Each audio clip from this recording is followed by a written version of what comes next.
National conference के अध्यक्ष फारूक अब्दुल्ला ने केंद्र और भारतीय सेना को चेतावनी दी है।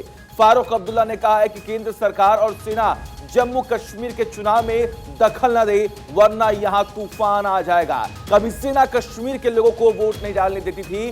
जो लोग जाते थे वोट डालने के लिए, उनके पैर तोड़ने की धमकी दी जाती थी, ईवीएम को कब्जे में रखते थे। लेकिन अब ऐसा नहीं होगा। इसीलिए फारूक अब्दुल्ला ने इस बात का जिक्र किया कि केंद्र सरकार और खास तौर पर सेना इस चुनाव से दूर रहे, वरना तूफान आएगा। इस बात का जिक्र किया। आपको एक और जानकारी दे कि नेशनल कॉन्फ्रेंस के अध्यक्ष एक बार फिर से फारूक अब्दुल्ला बनाए गए और उसके बाद जब उन्होंने लोगों को संबोधित किया, उसी संबोधन के दौरान फारूक अब्दुल्ला ने यह बयान दिया और सेना को चेतावनी दे दी। सेना को लेकर एक बड़ा आरोप भी लगाया फारूक अब्दुल्ला ने इस बात का जिक्र किया कि जब पहले चुनाव हुआ करते थे तो सेना लोगों को वोट डालने नहीं देती थी। आज मैं फौज से कहना चाहता हूं, खबरदार, आप इलेक्शन में कोई ऐसा काम न करिएगा। मैंने कहा आज मैं आपसे गुजारिश करता हूं, ऐसा काम नहीं करिएगा। लोग जिसको वोट दें उसको देने दीजिए, आप उसमें इंटरफेरेंस नहीं करिएगा। मैं हुकूमत से भी कहता हूं, खबरदार रहिएगा, नहीं तो वो तूफान आएगा जिस तूफान को आप फिर कंट्रोल नहीं कर सकेंगे। हम जान देने के तैयार हो जाएंगे, याद रखिएगा। फारूक अब्दुल्ला पहला होगा जो उसके खिलाफ एजुकेशन करेगा। इसलिए आपसे कहता हूं, जमात को मजबूत कीजिए। हम जमात से हैं, जमात के बगैर कुछ भी नहीं है। फारूक अब्दुल्ला अगर है तो इस निशान से है, ये हल का निशान जो है तब फारूक अब्दुल्ला है, इसके बगैर फारूक अब्दुल्ला कुछ नहीं। तो देखिए, इस चेतावनी के बाद, फारूक के बयान के बाद सियासी हलकों में भी घमासान शुरू हो चुका है। क्या प्रतिक्रियाएं सामने आ रही हैं, जरा ये भी सुन लीजिए। न वहां के लोगों को एतमाद में लिया है, न वहां के नेताओं को एतमाद में लिया है, और फौज की बड़ी तादाद कश्मीर के अंदर लगा दी है। इसके बावजूद कश्मीर के हालात ठीक नहीं हुए और वहां का इलेक्शन भी इन हालात में, जबकि देश के दूसरे हिस्सों में फ्री एंड फेयर नहीं हो रहा है, तो कश्मीर में हम क्या उम्मीद कर सकते हैं?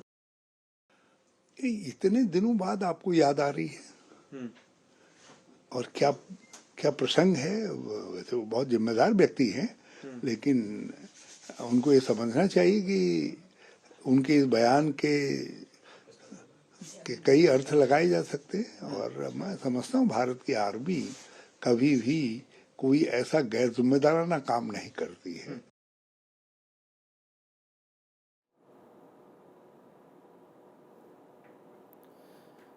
तो देखिए, राशिद अल्वी ने क्या कहा, उसके अलावा अगर मैंने आपको ये भी सुनाया कि आखिर उत्तराखंड के पूर्व मुख्यमंत्री हरीश रावत ने किस तरीके से बयान दिया। उन्होंने कहा कि अभी ये तमाम बातों का क्या मतलब है, लेकिन बड़ी बात यहां पर यह है कि आखिर सेना को लेकर ऐसा बयान फारूक अब्दुल्ला ने क्यों दिया, आखिर इसके पीछे की वजह क्या है, और हर बार की तरह फिर से किस तरीके से सेना पर निशाना साधा गया, इसके बारे में हमने आपको बताया। हालांकि देखिए, नेशनल कॉन्फ्रेंस के अध्यक्ष बने, हालांकि हर साल एक मीटिंग होती है, हर साल एक बैठक होती है। कई सालों के बाद एक बैठक हुई। इस बैठक में यह फैसला लिया गया कि नेशनल कॉन्फ्रेंस के जो अध्यक्ष हैं वो फारूक अब्दुल्ला होंगे, न कि उनके बेटे होंगे। उनके बेटे ने भी इस बात का जिक्र किया कि मैं चाहता था कि हमारे पिता और खास तौर पर फारूक अब्दुल्ला ही पार्टी का नेतृत्व करें। मैंने उनको समझाया और वो अंत में मान भी चुके थे। लेकिन ऐसे में देखिए, जब वो नए अध्यक्ष बने, उसके बाद जब वहां पर जो लोग मौके पर मौजूद थे, जब उन्हें संबोधित कर रहे थे, तो उन्होंने सेना को लेकर एक विवादित बयान दिया।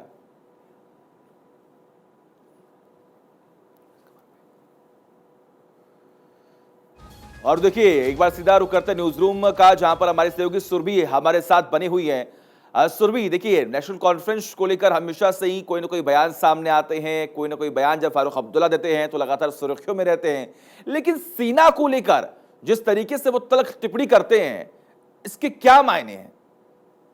बिल्कुल ठीक कहा सचिन आपने, क्योंकि जो तस्वीरें हमें नजर आई और जिस तरीके से फारूक अब्दुल्ला कहीं ना कहीं जो विवादित बयान उन्होंने दिया, उन्होंने सिर्फ निशाना साधने का काम केंद्र सरकार पर नहीं बल्कि उस सेना पर किया जो सेना दिन रात बॉर्डर्स पर डटी रहती है ताकि हम सुरक्षित रह सके। उन पर सवाल खड़े कर दिए गए और इसी वजह से कहा जा रहा है कि क्या ये विवादित बयान देना लाजमी होता है किसी भी नेता के मुख से। अगर आप अपने आप को कहते हैं कि आप जनता हितैषी, आप जनता के हक में सोचते हैं, तो फिर आप उस सेना को कैसे बदनाम कर सकते हैं जो सेना आपके लिए दिन रात बॉर्डर एरिया पर डटी रहती है, आपकी सुरक्षा व्यवस्था के लिए चाक चौबंद इंतजाम उनकी तरफ से हमेशा तैयार रहते हैं। और ऐसे में उनको इस तरीके से अपमानित करना, ये विवादित बयान देना, क्या ये महज एक सियासत करने का तरीका है फारूक अब्दुल्ला का? क्योंकि इससे पहले भी हमने वो तस्वीरें भी देखी थी जब कश्मीर फाइल्स का भी जिक्र आया था, तब भी उनकी तरफ से कई विवादित बयान और कई विवादित बोल बोले गए थे। तो क्या ये केवल वोट बैंक की राजनीति करने की कोशिश फारूक अब्दुल्ला कर रहे हैं? ये अपने आप में गंभीर प्रश्न है सचिन। और साथ ही साथ देखिए,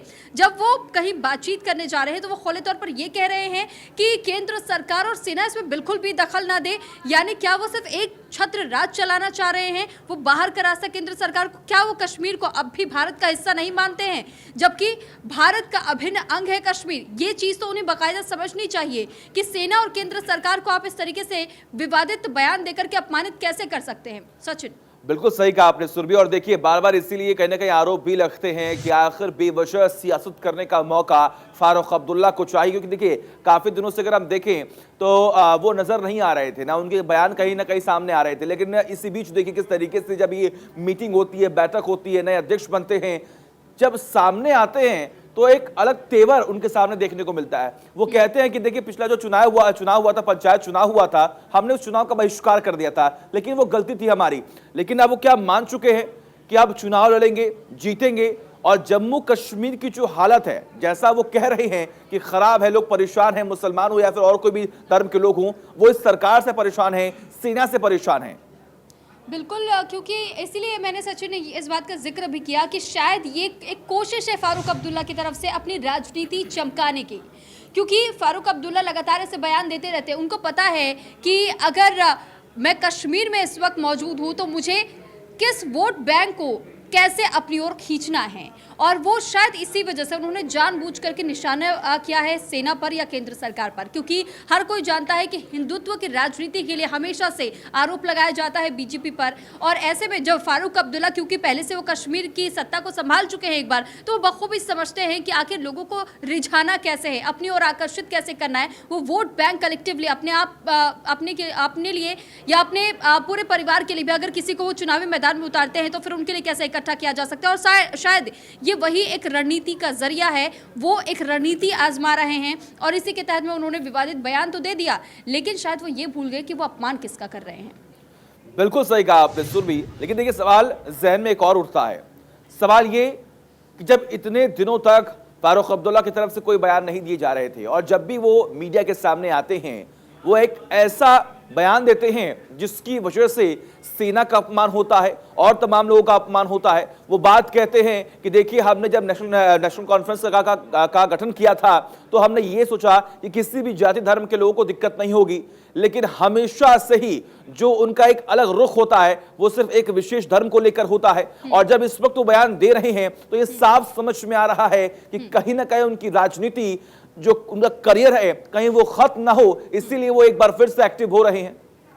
बिल्कुल ठीक कहा आपने, और यही महत्वपूर्ण बात हो जाती है। इस और हर किसी को ध्यान भी देना चाहिए, क्योंकि जैसे जैसे चुनाव अब देखिए जम्मू कश्मीर में नजदीक आएंगे, ये एक पहला वाक्य नहीं है। अभी आने वाले दिनों में भी आपको इस तरीके की टिप्पणियां उनकी तरफ से सुनाई देती रहेंगी, क्योंकि इसके पहले भी फारूक अब्दुल्ला कई विवादित बोल चुके हैं, और विवादित बयान देने के बाद से वो फिर कुछ दिनों के बाद माफी भी मांग लेते हैं, या तो वो सीधे तौर पर ये कह देते हैं कि मीडिया ने तोड़ मड़ोड़ को कर मेरी बातों को पेश किया है सबके सामने, तो वो क्लीन चिट खुद ही अपने आप को दे देते हैं। ये एक कोशिश उनके तरफ से जारी है कि कैसे अपने सियासी जो घमासान इस वक्त जम्मू कश्मीर में देखने को मिल रहा है, क्योंकि अब चुनाव नजदीक है, ऐसे में तो अगर चुनाव के पहले ही अगर वो प्रचार प्रसार करने के लिए कुछ हथकंडे नहीं अपनाएंगे, कुछ तरीके नहीं अपनाएंगे, तो कहीं वो विलुप्त ना हो जाए। और शायद यही उनके गायब होने का जम्मू कश्मीर से वो भय उन्हें सता रहा है, जिस वजह से अब वो ऐसे बोल रहे हैं, लोगों को भड़काने की कोशिश कर रहे हैं, ताकि लोग भड़के और किसी अन्य पार्टी को वोट ना करे, सिर्फ उनके पार्टी के पास वो वोट बैंक रहे। तो ये कोशिश उनके तरफ से की जा रही है सचिन। चलिए सुरभि, बहुत बहुत शुक्रिया आपका तमाम जानकारी देने के लिए और हमसे बात करने के लिए।